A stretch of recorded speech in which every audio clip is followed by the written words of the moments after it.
Hey guys, welcome back to the channel. In this tech tutorial video we're going to break down for you how you can assign subtasks or create subtasks and assign them to your tasks on Sunsama in 2026. So let us dive into this. So here in desktop computer, guys, let me navigate to my Sunsama account via Google Chrome, log into it, navigate to today here in the top left, or you may also navigate to the home section and navigate to your task by using a slider at the bottom.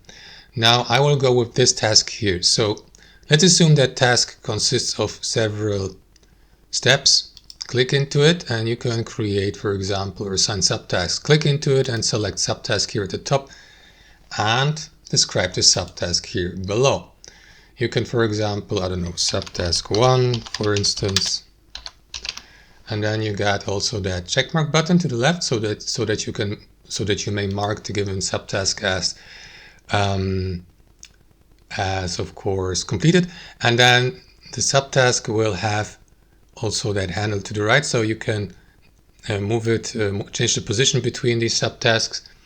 And if you, for example, click into that start timer button, the subtask may begin.